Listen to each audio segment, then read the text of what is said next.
We're going to talk about the manufacturing landscape and how COVID-19 is driving a digital boom with IT giant Tata Consultancy Services President and Country Manager, Mr. Shiju Varghese. Shiju, good morning. Thank you so much for joining us. Good morning, Michelle. Thank you. Thank you for having me here. Okay, so I guess let's start with the big picture. When you look at the IHS market PMI for Asian economies, the Philippines is actually somewhere in the middle of the pack. 49.4 for April. That's still a contraction, that's below 50, but softer. The contraction has softened a bit. Doing better than the Philippines is Vietnam, which is expanding, 53.1, and Malaysia, 51.3. Behind the Philippines is Thailand, 47.8. So I guess I want to ask you, from your perspective, what is the outlook for the Philippine manufacturing sector? Michelle, in my view, this is actually a result of the contraction that has happened and because of the lockdown measures that we had to take. Mm-hmm. Now, the lockdown measures have proven to be good because if you look at the sheer COVID cases that we have seen in the Philippines, are pretty much in control compared to some of the larger economies that we have seen in Asia. Now, that lockdown measure has reduced this 52 and it went down to 50 PMI to 49 now. But in my opinion and our view, this is going to bounce back. This is definitely going to bounce back. And there is a big boost from the BBB program, the Build program, which the government has put in place, and that is going to come in effect. Now, what is important to note is, even if we compare the overall manufacturing industry do contribute to the total employment across in the Philippines. And if you compare the last year, the wave one, the unemployment rate went as high as 16%, which now come down to 9%. And I think it's slightly gone up just because of the recent pandemic. But with that employment coming back and people getting back into the jobs and in constructions reopening, manufacturing reopening, what is going to happen is the disposable income of individuals is going to go up. And with the disposable income available in the market to invest and people to spend, the economy is going to come back and bounce back. I think I'm pretty promising from a Philippines economy standpoint, and pretty confident that this is going to bounce back definitely. Okay, but when you look at the manufacturing sector, where are the opportunities that you see? We've heard of defense equipment manufacturers showing interest to set up shop here as soon as our industrial zones are set up. That's according to PEZA. We've heard of some interest for manufacturers of medicine and vaccines, for example. Where do you see the big potential? See, Philippines definitely has to tap into the labor market that is available, the labor pool that is available. We score well in terms of the available labor pool, as well as from the language capability that we have. We have to tap into both. Secondly, from a manufacturing industry standpoint, there is a need to digitize the entire ecosystem.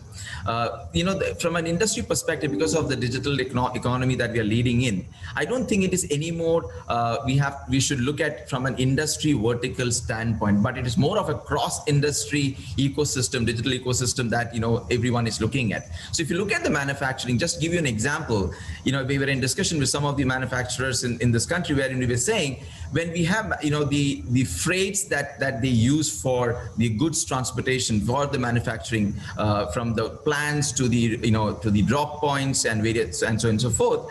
See, there is a huge revenue potential when it comes to the transportation, which is going to go back after the drops, right? The return transport. Now, how do you build an ecosystem wherein this return transport, there is fleet of transportation which comes back to warehouses empty? How do you, basically monetize that? How do you put that into an ecosystem where beyond manufacturing, people can tap into that available capacity and have goods transported using those transportation facilities? And that's where we need to see this entire industry, not from a vertical industry standpoint, which is what the old age thought process is, but more from a digital standpoint, where it is now about wearing a horizontal lens, cutting across the industry verticals, and seeing this as more of a cross-industry digital ecosystem. And when you see that, you will see the boundaries falling off. Then you're not seeing manufacturing in silo, but you're seeing manufacturing probably getting extended to a retail, to a e-commerce and elsewhere. Now today, from an e-commerce standpoint or retail standpoint, there's a huge, huge need in terms of providing the logistics facilities, nodal points, and so on and so forth. Now, instead of creating that ecosystem, can we tap into the manufacturing ecosystem to see whether those facilities can be availed from, right? Which that's how we need to probably look at, and that's how the world will go towards it. The more and more the boundaries will come down, more and more we'll see the industries crossing and speaking to each other, and it will become a larger digital ecosystem eventually. And is this what neural manufacturing is all about? I know that Tata Consultancy has been pushing for neural manufacturing, smarter, comprehensive. That's right. That's right. So, neural manufacturing is all about, ensuring that we are not going to invest heavily on capital investment only for our organization, but find a shared resource pool where we are able to actually deliver the products. So shared resource pool is what it's all about. And that comes from what I earlier mentioned, the digital ecosystem that we will create for industries and across industries. And I'm very curious, for example, here in the Philippines, where manufacturing is not really a big thing, what do you wish the government or the policymakers can do to make manufacturing work better? Is there anything that the policymakers can do? Yes, definitely. Yes. I think one, we need to present and project ourselves as a chosen destination to manufacture. We have done extremely well when it comes to the IT BPO outsourcing industry per se. I don't think we have really presented and projected ourselves to the world that there is a potential for us to really manufacture in this country as well.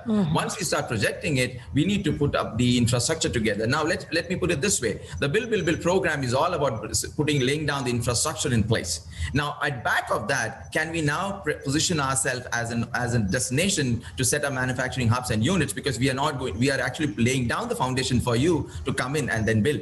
It's all about going out to the market and speak about it, right? And on top of it, can we tap into the digital technology which is available to build an ecosystem wherein people come in seamlessly, be able to tap into that entire infrastructure that we're building it. Then you're not really addressing manufacturing to come in, but you're also addressing the e-commerce giants to come in, the logistics partners to come in, and everyone else to come in and build an economy around it. Wow, it sounds so easy when you explain it, but we know it's always tougher, easier said than done. Shiju, just very quickly, we don't have much time. Tata Consultancy in the Philippines, how big is your team here? And I understand out of the 475,000 employees you have all over the world, 96% are still working from home. Is that the case here in the Philippines? And are you looking to grow your pool, your talent pool? Absolutely, yes, Michelle. We are about 5,000 people in Philippines. We are located in BGC and in Pampanga. 90% of our workforce is working from home. About 10% are working from offices for the businesses and work that we do, which requires high level of security features. But otherwise, we are all working from home, and that's the way to go forward.